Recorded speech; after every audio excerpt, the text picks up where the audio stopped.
You guys are crazy! You're an animal! Get a job!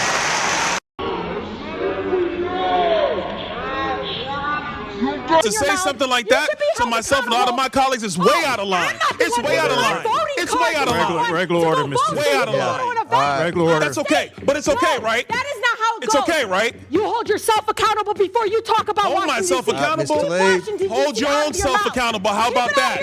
Hold your own I'm self trying, accountable. Mr. How about that? Fumay. What you're seeing is being framed as a before and after comparison involving Rep. Rashida Tlaib, starting from a protest scene where she's shown being forcibly removed, and then cutting to her inside Congress, where she continues with the same intense, confrontational style of rhetoric.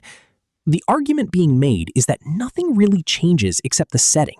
Same tone, same accusations, just now inside an official chamber where every word carries more weight. That tension then builds into a heated exchange with Byron Donalds, who steps in and forcefully counters her arguments with direct pushback and facts. Hit that like button, subscribe, and share this video. Let's get into it.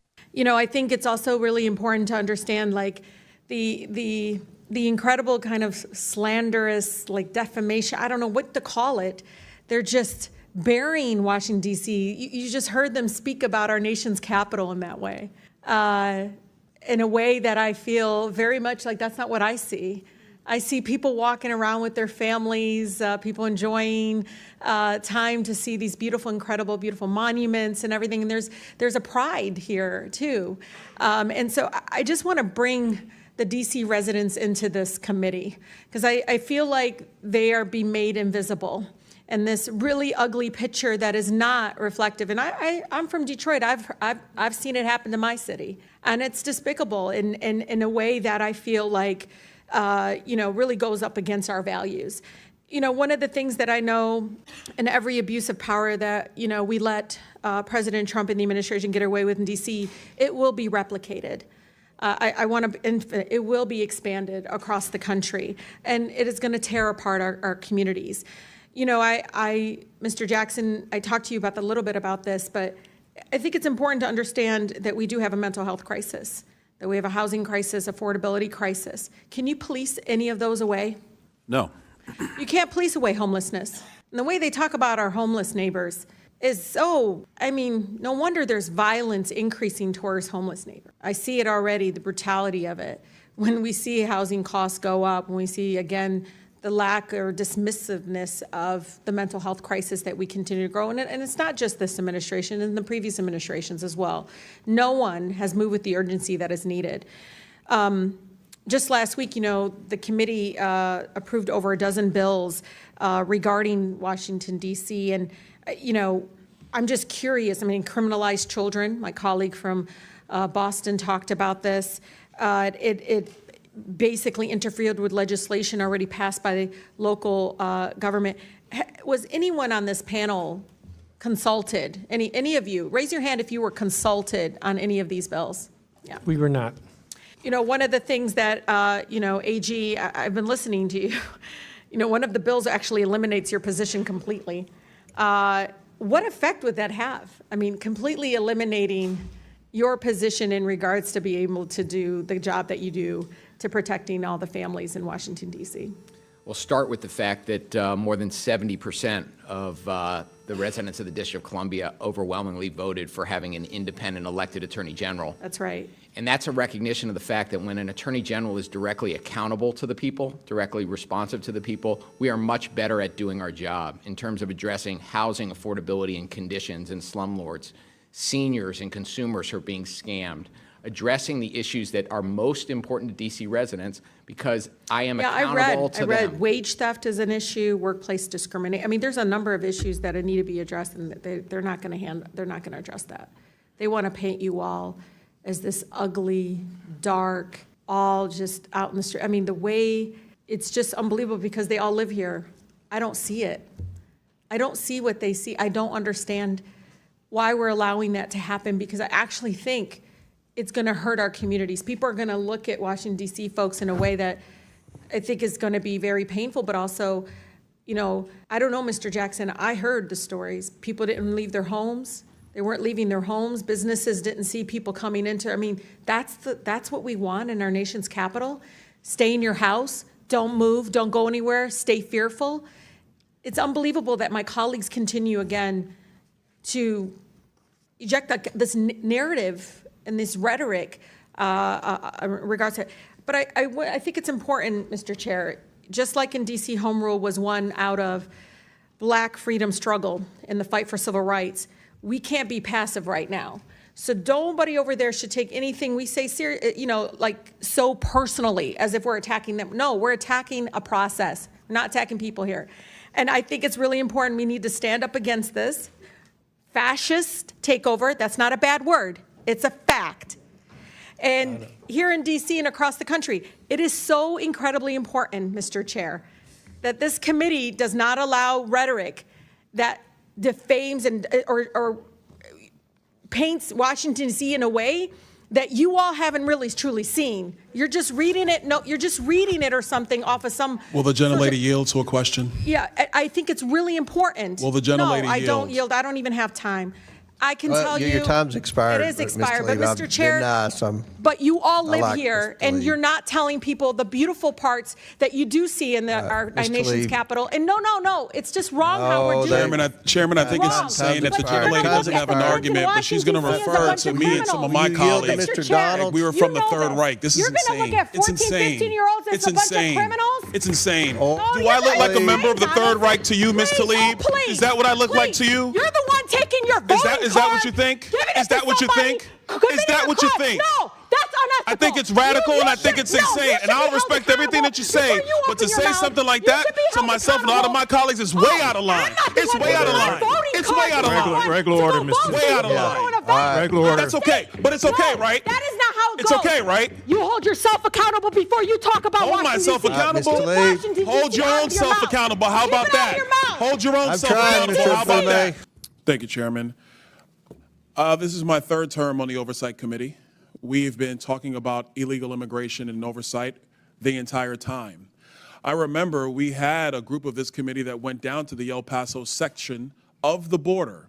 This was back in February, March of 2021. And during that time period, we were at one of the holding centers, and there were these buses that were coming to the detention facility, and they were picking up 30 kids, 50 kids at random, walking out of the facility. And when I went over to question the bus driver that was transporting these kids, border agents told me, as a member of Congress, that you're not allowed to question the bus driver. And of course, people knowing me, I didn't take no for an answer, and I repeated the question. And I was told that this bus of children was leaving El Paso and going to San Diego. And so what was occurring under the Biden administration is that they were busing unaccompanied minors all across the United States for one reason and one reason only. And that was because they did not want the press to see the pictures of kids in cages. They did not want to see our borders being overrun. They wanted to disperse that problem all through the United States. That is the reckless history of illegal immigration under Joe Biden and the Democrat Party. Mayor Johnston of Denver, you lamented earlier that there were 10 to 11 buses coming per day to your city. Did you ever talk to Joe Biden about why this was happening to your community?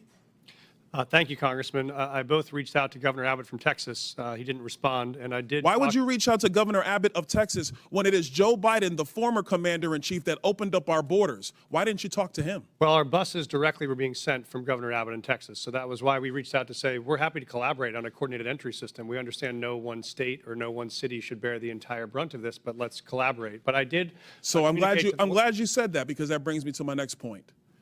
Governor Abbott and Governor DeSantis, when they started moving illegal aliens out of their states who were bearing the brunt of what Joe Biden and Kamala Harris were doing, and they've sent them to Denver, they sent them to Chicago, they sent them to New York, they sent them to Martha's Vineyard. The reason why they did that is because you four could hide behind the realities of illegal immigration on border towns all through our country and on cities and states who did not want to see illegal immigration, but did not have the political representation to go to the White House. And only when it showed up on your doorstep did you get upset. Mayor Johnston, coming back to you, how much did your city spend on illegal immigration? Do you have a round number?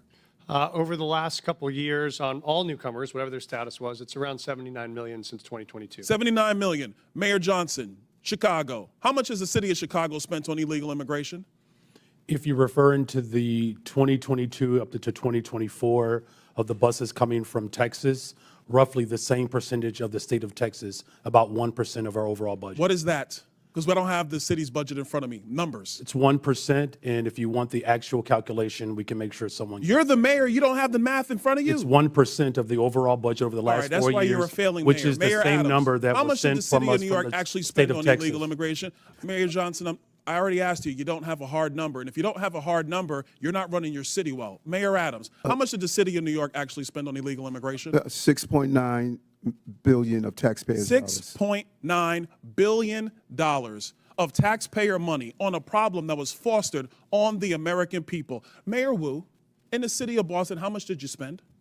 We don't ask about immigration status and delivering city You don't services, ask so about we how don't much have money that the city number. of Boston has spent on illegal immigration? We Are you don't out of your distinguish mind? between immigration status. Do you as manage part your of our budget city or not, policies. Mayor Wu? That is how we keep Mayor our city Wu, safe. do you manage we your have budget or the not? numbers to prove it. I manage my budget. I have a AAA bond rating dating back 10 years. So to the city of Boston, budget. just understand that your mayor does not care how much of your resources she has spent on people who are not citizens The city of of Boston the city of is Boston. sick of having I'm people reclaiming my outside time. Boston Mr. telling Beer, us what Mr. we Beer, I have need. a question for you because I understand Cato's perspective when it comes to illegal immigration.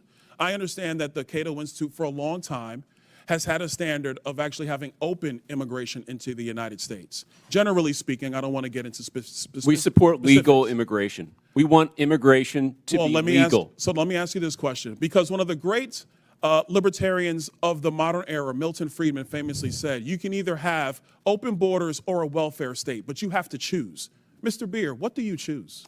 Milton Friedman said he wanted to allow illegal immigration to continue. I disagree with Milton Friedman's position on that. We should have legal immigration and build a wall around the welfare state, not around the country. That's in the best interest of taxpayers. And I would argue that under the current system where you have sanctuary cities popping up, it is not possible to build that wall. So America has to choose, Mr. Beer, you're done. America has to choose between securing our nation or protecting the taxpayer. I choose secure the nation. I yield back. It's honestly hard to watch a moment like this and not feel a bit of disbelief at how heated things get inside Congress.